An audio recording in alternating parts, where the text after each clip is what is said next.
Yo, what's good, YouTube? Welcome back to FANIME. Yes, we all fans of anime. Y'all already know, man. So we are back with a special episode. We are here to talk about episode 3 of Solo Leveling. And audience, if you watched our last episode, you guys were supposed to do your homework and catch all the way up. So these are no more spoiler alerts. You guys are supposed to be caught We're not up. spoiling nothing. So we're jumping right in. Yup. So episode 3, boom, we got our boy Jinho, who's gonna be the new guild leader of I don't even know what is he even gonna call his guild? No, we don't know yet. We don't even know, but we don't know yet. We know that so far he's gonna overtake for his older brother, who's the current. Or is it younger? No, he's the younger brother. Okay. He's the older brother. Well, Jinho is the younger brother. He's now gonna overtake for his older brother, who is the current guild master. So we know in this episode 3, he talks to his father. Wait, before that, so this is a real anime review. Like, did you see in the beginning when he finally seen Jinwoo's power? Oh yeah, the necromancer. That's true. Yo, that shit was fire. He was stuck. He's like, huh? All right, what is this a skill? Jinho has never seen. To be honest, nobody's actually seen Jinwoo's new power except for the people that he saved in the Ice World dungeon. Fact. So most people don't even know he has it. The people that he actually knows, that he actually deals with on a day-to-day basis, they don't even know that he's even changed classes. He has any new powers. They don't know any of this new development. Right now, you know he has a power of necromancy. So he's a necromancer. He's a necromancer, and he's a high-level necromancer. He's what we call a shadow monarch. Yup. So this is high-rate stuff we're talking about. All right. So we jump right in. So we see Jinho. They go into a new dungeon. They're regular stuff. There's not any red gate stuff. This is a regular dungeon. Run-of-the-mill stuff. So they're in this dungeon, and he all of a sudden sees Jinwoo go crazy. Jinwoo's not even going crazy. His shadow army is going crazy. Jinwoo is kicking back. Jinho is sitting in awe of his shadow army doing absolute all the work, and I'm talking about all the work. I'm talking about kicking ass, slicing and dicing, and after that, not only are they fighters, they're also good henchmen. They are packing the diamonds, they are mining. Like this, I'm telling you, if you ever want a workforce, this is it. Okay, yo, bro. Not a penny paid, not a complaint made. No, nothing, bro. Okay, so we jump off with that, right? So then a little bit later on in the episode, we get to see our boy. What's our boy's name again? Jinho. Jinho pulls up to his pops. He's like, "Yo, pops, I ain't gonna cap to you, man. I think I need to take over." Yup, the time is now, as I said before. Yup. Jinho is like, the time is now. It's now. I need to get to take over. But you know what's funny? His father does make an interesting point. Yup. So his father is a keen man. His father's already on game. His father tells him, "I see what you're doing here. You were able to make all this progress because of this so-called hunter, Jinwoo. Yup. This mysterious guy, this mysterious fellow, who time after time, because as we said, a lot of people don't know who Jinwoo really is. He is still classified as an E rank hunter, and that is a lie. As we know, it's a lie. He's awakened. He's reawakened. So E class that's nowhere near where he's at. Nowhere. But that's what he's still classified as. However, people are starting to take notice. These miraculous happenings. Yeah. Because he is coming out of AS rank dungeons fully unscathed. He's saving people. People are, like I said, like Jinho, are in awe of his power. They've never seen this type of power. Like this. Okay? So his father is on game. His father's like, listen, I know what's going on. This guy's come out of this predicament unscathed, that predicament unscathed, and this predicament unscathed. So we know that this is not no regular hunter. Yep. We know he's helping you, and we know that this guy is your ace in the hole. That's a fact. And his pops basically told him straight up and down, like, look, like, listen, I'll give you the rights to the guild if you can literally just get Jinwoo on our side. That's like, his if he signs up, he has to lock Jinwoo down. But I mean, why wouldn't he? He has to. He has to. This is the guy. If you've been watching, this is the guy. Okay, this is it. This is him. That's him. Yep. He's Timothy. That's exactly what we need. Yep. So his pops basically gave him that little, that little talk, like, hey, we gonna need him on the team. If you really want to run this ship, that's what you're gonna need. That's our star player. We need to draft him. He is Victor Wembanyama, okay? We need him drafted, okay? We need him yesterday. This is the Pistons. This is the Spurs. We need Wembanyama, and we need him now. Okay? And his pops literally said, and he said, yo, Pops, I'm going to get it done. So then it cuts off from there, and we already know. My boy Jinwoo, he's chilling with his sister in the crib, and he's like, yo, I'm about to go on a trip. He about to go on a little take a couple days. He talk about a vacation, and let me tell you something. It ain't no vacation. Let me interrupt you real quick. Let's backtrack a little bit. So right after Jinho meets his pops, he also goes drinking with Jinwoo after. And he tells Jinwoo, like, yo, I'm the guy in charge now. They got a little back and forth, but basically what ends up happening is his brother. He wants to be his brother. I've never had a brother. Like, I've never. Well, he has a brother, but his brother's not very brotherly. Yo. Okay, so he's like, I've never had a real older brother. It gets real sentimental. They're drinking. So they basically exchange cups of sake. If you watch anime, you already know what that means. Well, it wasn't sake, was it? They actually exchanged. Was it sake? It was something like that. Let's just say they exchanged drinks. Yeah. Okay. Basically, he said, over the I will be your older brother. Okay, so Jinwoo is now Jinho's acting older brother. Okay, and like we said, his father, Jinho's father, has already told Jinho that he has to lock Jinwoo down. He can't be no hoe. Okay? Now, I think that this is sort of Jinho's way of inching in, trying to seize the deal with Jinwoo, because we're family. You gotta stick with family, I think he was being for real, you can't go against family. But it's funny. I know a lot of people would think after watching that, because Jinho's, he's a really seemingly good guy. He is a good guy for sure. He's really good. But we have to remember, he just met with his father. Okay? He met with his father after the drinks, though. Yes, he did. He met with his father after the drinks, but we know that his ultimate mission, even from his beginning, he needs to lock Jinwoo. Jinwoo is his future. He has no future without Jinwoo. So, not to say that he's not being sincere. He has bread. Not to say he's not being sincere, but I also think that there's a lot to gain with him gaining the favor of Jinwoo, and he absolutely knows that. Okay? Yeah. So that's all I'm going to say. So then after that, though, we get back to vacation. So, okay, what happened on vacation is actually, he's going to go train. Like we said, if you ain't watched the other video, you probably should go watch it, because we said this. His power gives him like a special key that he can open up, basically to go into a special dungeon that's just for him to level up. And if you watch our last episode, one of Jinwoo's main reasons for hunting is his mother. He needs money for his mother, but not only does he need money for his mother, he found out when he awakened or reawakened that there is something called the elixir of life, which basically is a medicine that cures all. It's an elixir. A medicine that cures all. Okay. The only way to bring his mother back from her slumber, because right now she's his mother basically has some type of incurable disease, and this elixir is basically it. Yep. And the disease showed up like when the gate started opening up. Yep. So it's like there's no cure. There's some type of relation between the gate and the affliction. Let's call it an affliction. Yeah, an affliction. So, however, this elixir of life has what? 3 requirements. And these 3 requirements can only be gained by fighting through the special gates and dungeon that Jinwoo was able to obtain through his reawakening. So the good part is he goes to the dungeon and he's doing his thing. So let's backtrack a little bit. So in this episode, we see him go through this gate, this dungeon. However, this is not the first time he's been through this gate and dungeon. Do you remember the last time No, this is a different dungeon though. No, he's been in the dungeon before, but I don't think it's the same dungeon. This is the same dungeon. He has to go through the levels. Remember, he got mollywop, and he had to come. He like, nah, I am not ready, because this specific gate has all the keys to the elixir of life. This dungeon is to save his mom's life, so he's seen it before. So, but the first time he was absolutely not ready. I don't even think he got past the first floor.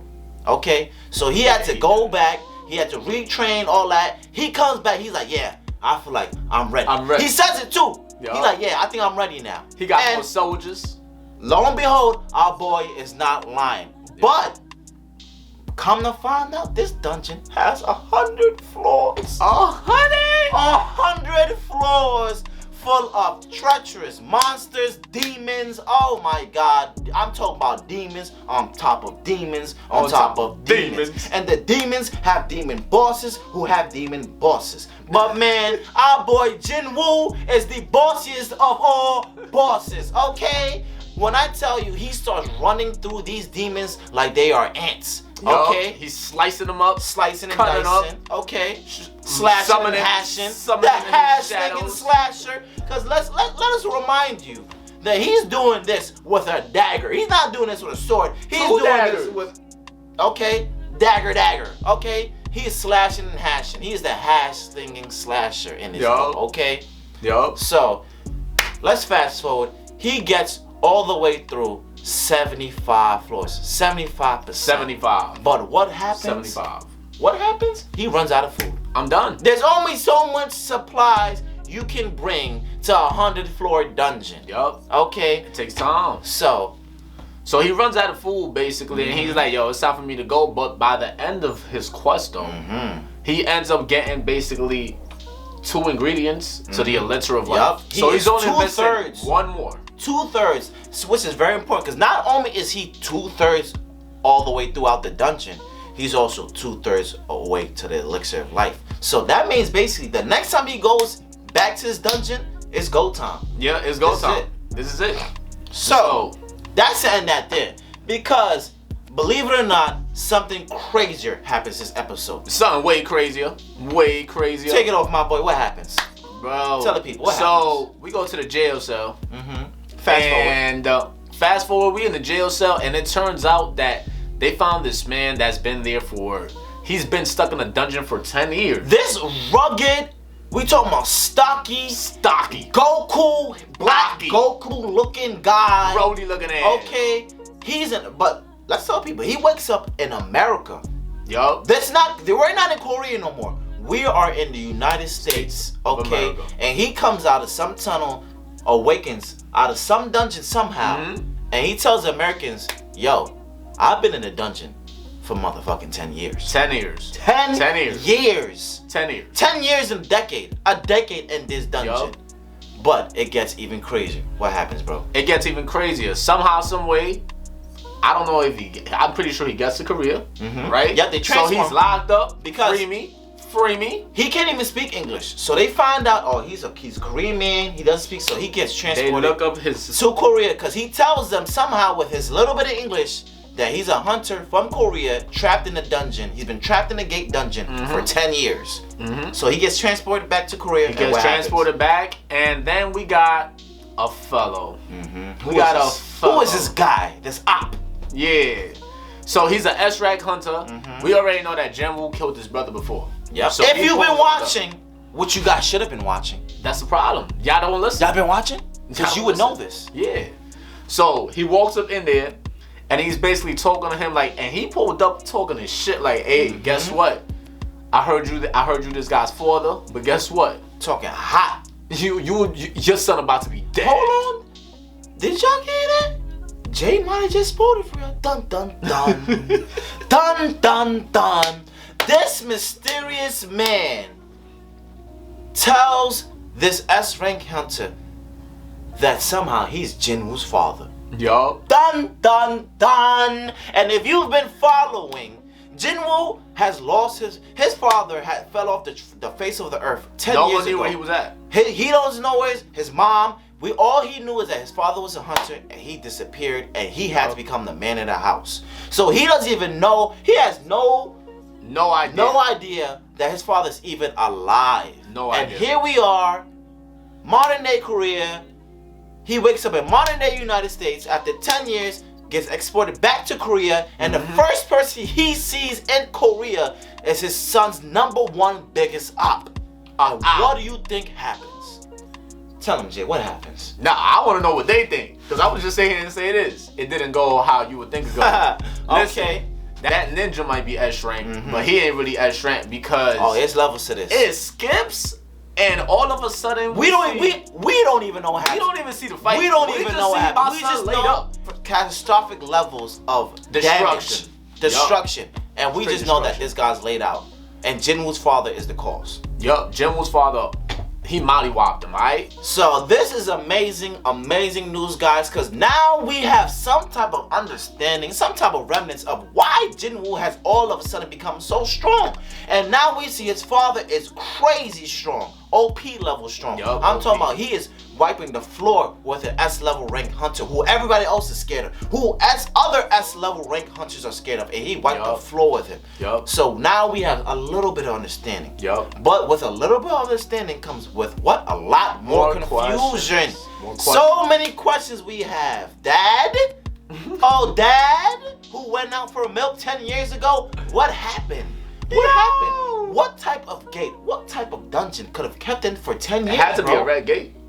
I don't know. I I think it must be more than a red gate, because we've seen what Jinwoo does in a red gate, and his father seems to be somehow maybe it was a stronger red gate though. Like, and in my opinion, because spoiler alert, which really shouldn't be a spoiler if you've been watching.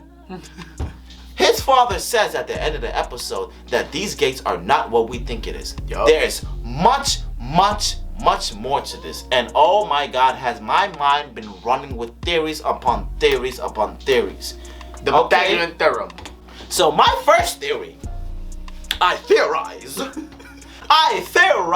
that these gates and dungeons are actually, I want to say, portals to other dimensions or other worlds, real worlds. Because as we're all science lovers. Yeah, we all love science. Yeah. We know that scientists have theorized for years upon years that there are hundreds upon thousands of dimensions. So many dimensions, parallel universe. You know what I'm saying? So much out there that we do not know of. But I think in this specific manhwa anime, they have found a way to connect these portals and gates and dimensions between different universes and different dimensions. So what we're seeing is one dimension going to battle with another dimension, and we are seeing who comes out on top. That is my theory. Okay, audience member, I know you guys have a lot of theories. I know you guys are smart. You guys love anime. You love science. So I would love to hear what you guys have to hear. I would love to hear what you guys have to say, what you guys have to think, and what you guys have in the theory. That wasn't even the craziest part of the episode. That was the craziest part, as in like shock factor. Oh, we got more? The other part of the episode was we see this girl swimming. Oh. And not just the girl swimming. We see her pulled up to her guild leader, who's also a S rank. He has red hair. I don't know his name off the top of my head. Yes. But they start talking about these animals, creatures that's flying around. This is important. Guys, one thing about anime is there's always a plot within a plot within a plot. And this thing, anime, that's why I love anime, because the way they are going to introduce these plots is very subtle.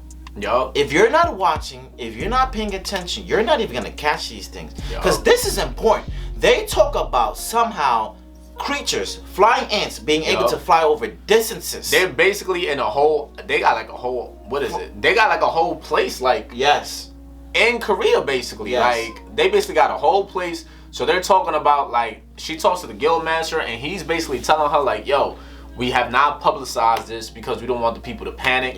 But the creatures like demons, whatever it is, they're out here. They're able to fly into the real world across distances, which is unprecedented. Because as we know, these monsters are supposed to be in the gates.